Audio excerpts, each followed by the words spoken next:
Hello everyone, I hope সবাই খুব ভালো আছে আর আমরাও ভালো আছি। So welcome back to Susmita's blog. So এইটা হচ্ছে আমার 7th মান্থ বেবি শাওয়ারের part 2। So bye part 2 because এটা আমার শ্বশুর শাশুড়ি আমাকে স্বাদ খাইয়েছিল।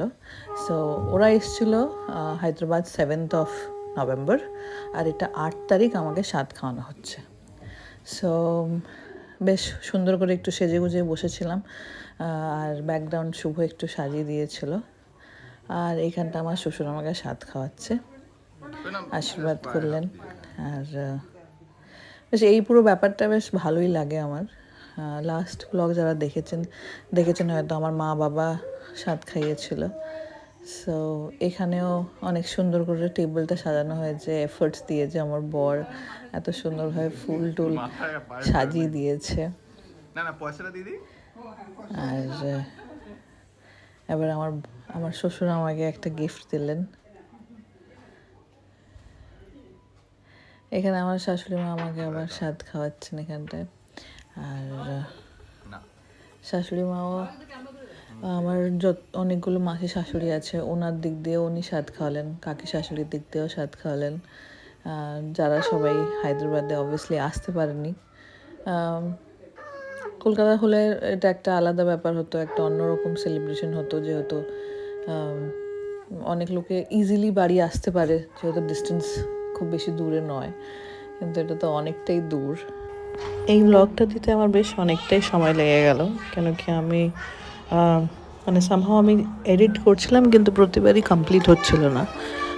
এখন ফাইনালি আমি বলতে পারো যে কি, যখন ম্যাটারনিটি লিভের জন্য এবার একটু তাড়াতাড়ি যাচ্ছি, সো মানে অফিস থেকে লিভটা তাড়াতাড়ি নিয়ে নিচ্ছি। তো আমি ভাবলাম যে কি first thing I should do is আগে আমার এই ব্লগটা এডিট করে আমাকে আপলোড করা উচিত। আচ্ছা, এই যে দেখুন, আমার শাশুড়ি আমাকে খুব সুন্দর একটা গিফট দিচ্ছে। সো এনিওয়েজ, এই গিফট আর আমার এর আগের যে পার্ট 1 আমার মা বাবা যে স্বাদ খাইয়েছিল ওই গিফটগুলো, এগুলো সব আমি একসাথে আরেকটা ভিডিওতে আপলোড করে দেখাবো। যেখানটা আমার ছেলের একটা ব্ল্যাঙ্কেট এসেছিলো, আর শুভ অবভিয়াসলি ওকে এখান থেকে যাওয়ার জন্য বলছিল, বিকজ ও না সব খাবার টাবার দেখে লাস্ট টাইম যেহেতু ওর একটা এক্সপিরিয়েন্স হয়ে গেছে যে এইসব খাওয়া দাওয়া এইভাবে থাকে সুন্দর করে সাজানো, তো ও ওর উপরে অ্যাট্যাক করতে লাগে। যাই হোক, ওরা করলে কোনো অসুবিধা নেই, কিন্তু নিচে ফেলে দিলে অসুবিধা আছে, তাই জন্য ওকে বারবার বলছিল চলে যেতে।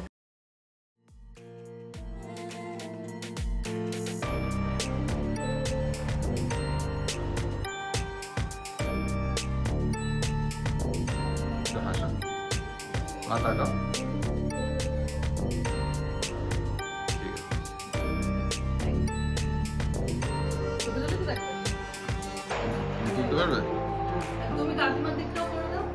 তুমি শাড়ি তো দিলেই না, ওটা নিয়ে চলে আসো, ভিডিওটা অন থাকো। অনই আছে, আমি বন্ধ করে নিই। থ্যাংক ইউ মা, দারুণ শাড়ি।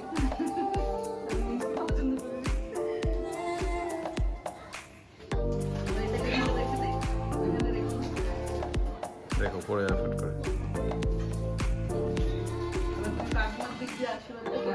এইখানে আমার শাশুড়ি আমার কাকি শাশুড়ির দিক দিয়ে আমাকে আশীর্বাদ করছে।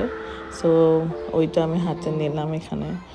আর এর আগের বার যখন আদির সময় হয়েছিল আমাদের বেবি শাওয়ার, ওই সময় কাকি শাশুড়িকে আমার মোবাইলে করে আমরা ভিডিও কলে রেখেছিলাম, বাট এইবারে আর সেটা হয়ে ওঠেনি। আবার এইখানে কৃষ্ণা মাসি, বলি মাসি, এনাদের দিক দিয়ে, মানে আপনারা নিশ্চয়ই নাম চেনেন না, আমার শাশুড়ির এরা বোন হয়, ওনাদের দিক দিয়ে আমার শাশুড়ি আমাকে স্বাদ খাওয়ালেন, আর ওদের দিক দিয়ে গিফটসও দিলেন। সো এখানে দেখতে পাচ্ছ এবারে আমি ফুল প্লেটের দিকে মানে অ্যাটাক করার জন্য রেডি হয়ে গেছি অলমোস্ট, যেহেতু আমার খিদে পেয়ে গেছিলো। আর আমার শাশুড়ি যেহেতু ইমিডিয়েটলি কলকাতার থেকে এসেছিলো, তো ওনার কাছে না বেশ একটা অপরচুনিটি ছিল যে কলকাতা থেকে মাছ নিয়ে আসতে পারবে, তাই মাছের মাথা আর ইলিশ মাছ এগুলো মা কলকাতার থেকেই নিয়ে এসছে। এখানে আবার শুভ আমাকে আশীর্বাদ করছিল, তো শুভ ওয়াজ লাইক আমি কী দেবো তোমাকে, তো আমাকে ও পুজোর সময় বেশ কয়েকটা কুর্তি কিনে দিয়েছিল, তার মধ্যে থেকে একটা আমি বললাম যে কি তুমি এই কুর্তিটা কিনে দিয়েছো যেটা, এইটাই আমাকে তুমি সুন্দর সাজিয়ে করে গিফট দিয়ে দাও, ব্যাস হয়ে গেল। আর এখানেও আমাকে আশীর্বাদ করছে, নিজেই শঙ্খ বাজাচ্ছে, নিজেই আশীর্বাদ করছে, যেহেতু ক্যামেরা মা ধরেছে।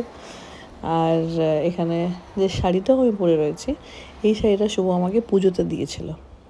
শাড়িটা এতটাই কমফোর্টেবল, তো আর আমার খুব পছন্দের colour actually violet colour. So এই শাড়িটাই পরে আমি স্বাদ খেতে আজকে বসেছিলাম। আর এখানটায় স্যারের কাছ থেকে আমি একটু প্রণাম করে নিলাম। আর এইটা হচ্ছে ওনার গিফট। আমার ম্যাক্সিমাম কালার ওয়ার্ড্রোবেই ভায়োলেট, পার্পল এগুলোই থাকে, যেগুলো আমি সচরাচর পরতে খুব পছন্দ করি এই কালারগুলো। এই যে পুরো স্বাদ খাওয়ার ব্যাপারটা আমার বেশ মজা লাগে। আপনারা যদি নোটিস করে বাঙালি মতে লাইফে এরকম বসে খাইয়ে মানে খাওয়ার দিয়ে আশীর্বাদ করা ব্যাপারটা না বেশ অনেকগুলো নেই, কিন্তু লাইফে কিছু কিছু ইম্পর্টেন্ট ইভেন্টসে রয়েছে।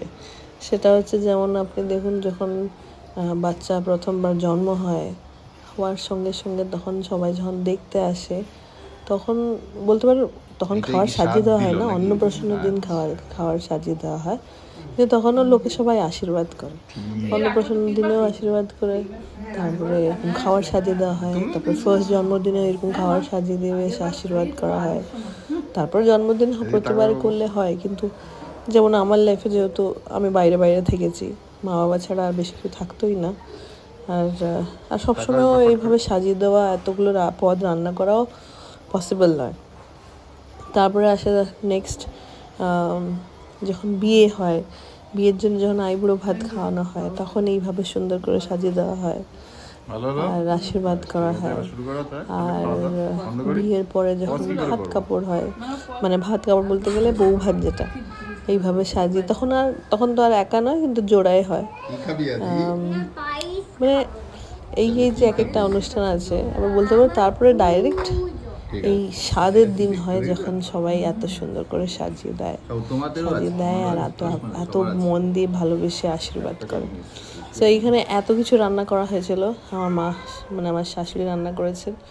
আর সব কটাই দেখতে পারেন, এখানটায় 7 রকমের সবজি রয়েছে, 7 রকমের ফল রয়েছে, 7 রকমের চকলেটস, 7 রকমের মিষ্টি।